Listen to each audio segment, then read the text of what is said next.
Good morning. Lesson 7 British शासन और भारतीय शिक्षा, जिसमें हम लोग देख रहे थे कि आखिर ऐसी क्या जरूरत पड़ी कि भारत में अंग्रेजों ने शिक्षा के क्षेत्र में भी बदलाव करना शुरू किया। इसमें हम लोग विलियम जोन्स के बारे में जाना। विलियम जोन्स चाहते थे कि भारत की जो भी दर्शन है, जो भी साहित्य है, जो भी धर्मशास्त्र किताबें हैं, उसी को पढ़ा जाए और उसी के माध्यम से यहाँ पर शिक्षा लागू किया जाए। विलियम जोन्स के इस विचार के कारण उस समय के बहुत सारे अंग्रेज उनके साथ हो लिए और बहुत सारे अंग्रेजों का भी यही मत हो गया कि विलियम जोन्स सही कह रहे हैं। और यही कारण हुआ कि अंग्रेजी सरकार को एक नया शिक्षा पर कानून बनाने का दबाव पड़ा। और उसके पीछे एक और उद्देश्य था कि भारत में उस समय तक अंग्रेजी सरकार की जो सत्ता थी, जो सीमा थी, वो बहुत दूर तक फैल गई थी और उतने बड़े क्षेत्र को संभालने के लिए बहुत सारे कर्मचारियों की जरूरत थी, बहुत सारे अफसरों की जरूरत थी। तो इस स्थिति में इंग्लैंड से उतने अफसर, उतने कर्मचारी भारत में अंग्रेजी सरकार को चलाने के लिए नहीं आ सकते थे। तो अंग्रेज की उसके पीछे ये साजिश थी, ये सोच थी कि वैसे कर्मचारियों को हम भारत में ही तैयार करें और भारत से ही तैयार करके हम अपना शासन चलाएं। और इसी के तहत 1813 ईस्वी में ब्रिटिश संसद में बनने वाले एक कानून को आप जान सकते हैं। उस समय आपको 1813 ईस्वी में ब्रिटिश संसद में एक कानून बनाया गया। इस कानून में यह कहा गया, उस कानून में यह अंग्रेजी संसद द्वारा कहा गया कि इंग्लैंड अंग्रेज भारत में प्रति वर्ष 1 लाख रुपया भारतीय शिक्षा पर खर्च करेंगे और भारतीय शिक्षा क्षेत्र में खर्च किया जाएगा। इस कर्मचारियों के लिए एक तो ये बात सही थी कि 1 लाख रुपया भारतीय शिक्षा पर खर्च करने के लिए अंग्रेजी सरकार राजी हो गई। उसके लिए भारतीय कानून भी बनाया गया भारत में, इंग्लैंड की संसद में, अंग्रेज की संसद में। अतः उनको सरकार से ही कर्मचारी, जो भारत से ही कर्मचारी तैयार कर रहे थे, उनके पीछे की जो सोच थी उसको उन्होंने कानूनी रूप दे दिया। हालांकि शिक्षा के क्षेत्र में पैसा खर्च करने के लिए तो मिल गया, लेकिन ये तय नहीं हुआ कि ये पैसा जो है वो किस रूप में खर्च किया जाए, किस तरह से खर्च किया जाए।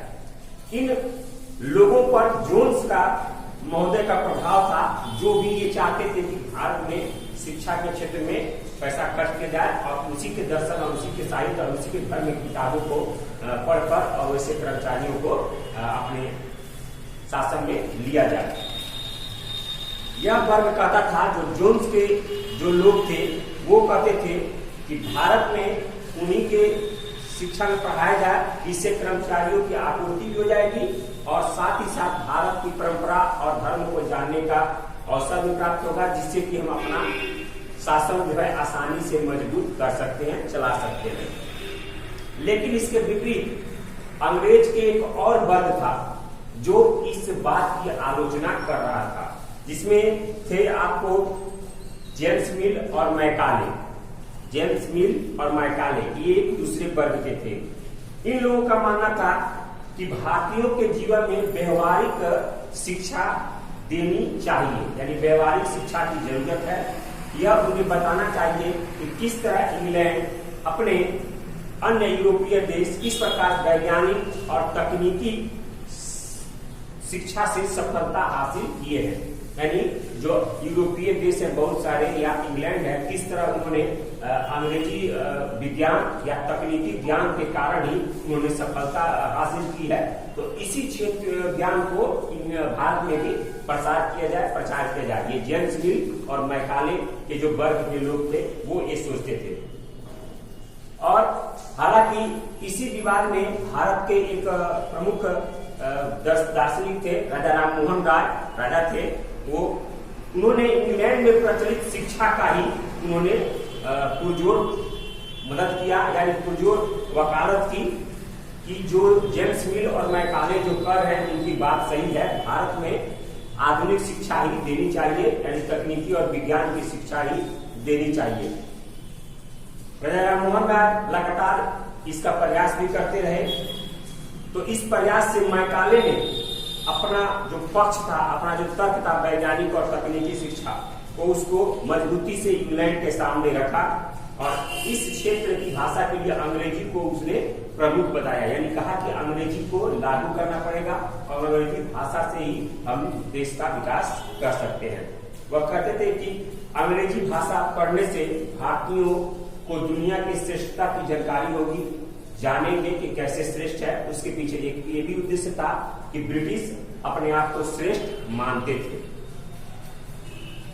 अंततः मैकाले की मत को ही अंग्रेजी सरकार ने मान लिया और 1835 ईस्वी में 1835 ईस्वी में उन्होंने एक अधिनियम पारित किया जिसे आधुनिक शिक्षा अधिनियम के नाम से हम जानते हैं। 1835 में उन्होंने पहला अधिनियम पारित किया और इसे ही आधुनिक शिक्षा अधिनियम से नाम से जाना गया और जानते हैं। इस अधिनियम में व्यवस्था की गई कि अंग्रेजी उच्च शिक्षा का माध्यम होगा तथा भारतीय भाषाओं और उसमें दी जाने वाली शिक्षा जो होगी वो प्रोत्साहित नहीं किया जाएगा, अंग्रेजी को ही प्रमुखता दी जाएगी। स्कूल स्तर की शिक्षा के स्वरूप को पहले वाले रूप में ही छोड़ दिया गया, यानी जो छोटे स्तर के स्कूल थे, जो निचले क्लास के थे, उनको उसी आधार पर छोड़ दिया गया, लेकिन जो भी उच्च क्लास थे उसका आधार उन्होंने अंग्रेजी को ही मान लिया। और स्कूली पाठ्य पुस्तकों को भी अंग्रेजी में छपाई होने लगी और इस तरह से भारत में पहली बार लोगों को एक नई शिक्षा व्यवस्था की शुरुआत मिली। भारत में एक नई व्यवस्था शिक्षा की शुरुआत की गई। तो ये था आपको भारत में कैसे अंग्रेजी आई, किसके द्वारा आई। जेम्स मिल और लॉर्ड मैकाले की देन थी, जिससे कि भारत में अंग्रेजी शिक्षा का प्रचार हुआ और 1835 में आधुनिक शिक्षा अधिनियम भी पारित किया गया ब्रिटिश सरकार के द्वारा, अंग्रेजों के द्वारा, और अंग्रेजी को लागू किया गया।